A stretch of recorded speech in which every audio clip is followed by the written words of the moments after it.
आणि आता थेट कोल्हापुरात जाणार आहोत तर प्रस्तावित असणाऱ्या शक्तीपीठ महामार्गाला शेतकऱ्यांचा विरोध होतोय।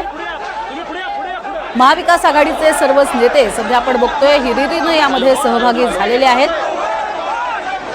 मंटी पाटील हे देखील या ठिकाणी उपस्थित आहेत आणि शक्तीपीठ महामार्ग रद्द झालाच पाहिजे अशी मागणी प्रामुख्याने कोल्हापूर आणि सांगलीतल्या शेतकऱ्यांनी केली आहे। एकूण 12 जिल्ह्यांमधून खरं तर हा महामार्ग जातोय। नागपूर ते गोवा असा हा महामार्ग, ज्या महामार्गात शेतकऱ्यांच्या अनेक जमिनी जाणार आहेत। स्वतः नवनिर्वाचित खासदार शाहू छत्रपती हे देखील या मोर्चामध्ये आपल्याला नेतृत्व करताना पाहायला मिळतात आणि शेतकरी सुद्धा मोठ्या संख्येने या महामार्गाला विरोध करतात। अधिक माहिती घेऊयात, विशाल पुजारी आमचे प्रतिनिधी आहेत। विशाल, महाविकास आघाडी चांगलीच जोरदार एकवटलेली आपल्याला पाहायला मिळते महामार्गाविरोधात। प्रज्ञा, सकाळी 11च्या सुमारास हा जो मोर्चा, शेतकऱ्यांचा मोर्चा आहे तो दसरा चौक यातून निघाला। या केलेल्या आहे त्या फलकबाजीवर जे मजकूर लिहिलेला आहे, शेतकऱ्यांच्या जमिनी आहेत त्या शेतकऱ्यांच्या ज्या जमिनी आहेत त्या सरकारला हिरावू देणार नाही अशी ज्या प्रतिक्रिया आहेत त्या शेतकऱ्यांच्या पाहायला मिळतात। या मोर्चात जे आहे ते कोल्हापूरचे खासदार, नूतन खासदार शाहू छत्रपती महाराज सहभागी झालेले आहेत। काँग्रेस नेते सतेज पाटील सुद्धा या मोर्चात जे ते सहभागी झालेले आहेत। प्रचंड असं शेतकऱ्यांच्या जनसमुदायात हा जो मोर्चा आहे तो पाहायला मिळतो। यावरचे यात जे काही फलक करण्यात आले ते फलक आपण पाहू शकतो की जमीन आमच्या हक्काची, नाही कोणाच्या बापाची, असे जे फलक आहेत ते फलक जाऊन शेतकरी या मोर्चात जे सामील झालेले आहेत। कागल असेल, भुदरगड असेल, या कोल्हापुरातल्या जमिनी ज्या आहेत ते या शक्तीपीठ महामार्गात आहेत, त्यामुळे शेतकऱ्यांनी प्रचंड असा विरोध केल्याचं पाहायला मिळतंय। प्रज्ञा, नक्कीच, मात्र आपण बघतोय प्रचंड विरोध हा शेतकऱ्यांचा आहेच, पण त्याबरोबरीनं काही सत्ताधाऱ्यांनी सुद्धा या महामार्गाला विरोध केलेला पाहायला मिळतोय। प्रामुख्याने कोणती कारणं घेऊन महाविकास आघाडीचे नेते यात सहभागी झाले?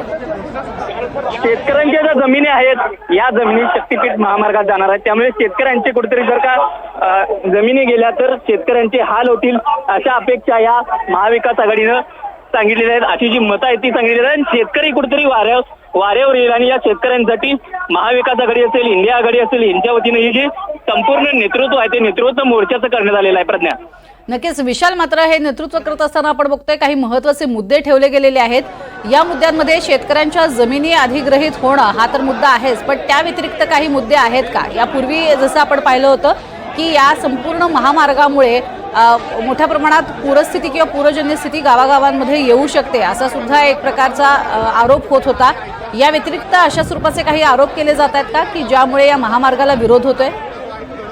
नक्कीच पर्यावरणाचा कुठेतरी ऱ्हास होईल अशी जी मतं आहे ती मतं या आंदोलनातून पाहायला मिळत आहेत।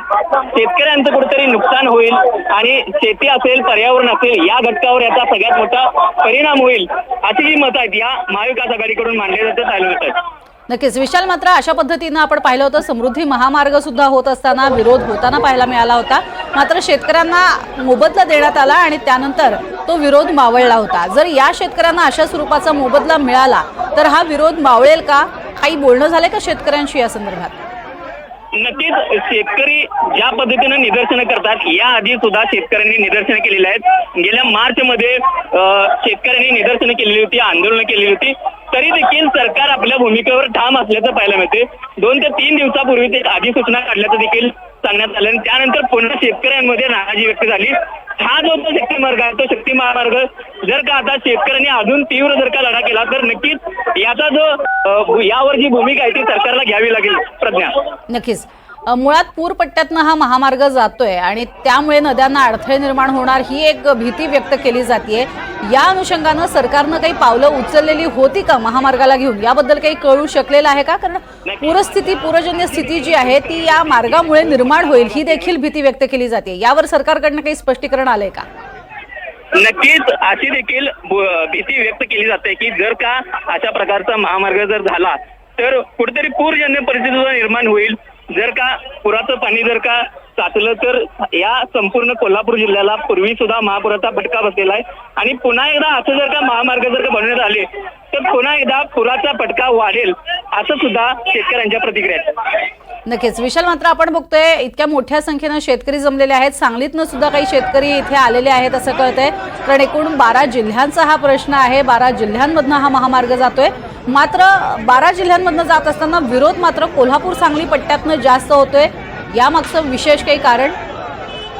यामागचं विशेष म्हणजे जवळपास हा जो संपूर्ण महामार्ग आहे तो जवळपास 800हून अधिक किलोमीटरचा महामार्ग आहे. यातल्या सगळ्यात जास्त कागल आणि भुदरगड या तालुक्यातल्या जास्तीत जास्त जमिनी जाणार आहेत. त्यामुळं कोल्हापुरातले जे शेतकरी आहेत या विरोधात तीव्र आंदोलन करताना पाहायला मिळतात. सांगलीतले सुद्धा शेतकरी यामध्ये सहभागी झाल्याचं पाहायला मिळत आहे. प्रज्ञा, नक्कीच धन्यवाद विशाल या संपूर्ण सविस्तर माहितीसाठी. तर आपण बघतोय एकीकडे अतिशय महत्वाकांक्षी असा हा प्रकल्प, मात्र त्याला विरोध होतोय आणि खास करून आपण बघतोय भुदरगड कोल्हापूर या पट्ट्यामधनं, सांगलीतल्या काही पट्ट्यामधनं त्याला जास्त विरोध होतोय, कारण भूसंपादन होत असताना अत्यल्प मोबदला हा एक महत्वाचा मुद्दा आहेच, पण त्याबरोबरीनं पूरसदृश स्थिती असणाऱ्या या परिसरातनं हा महामार्ग जात असल्यामुळे इतर शहरांना त्याचा फटका बसेल अशी भीतीही व्यक्त होतीये.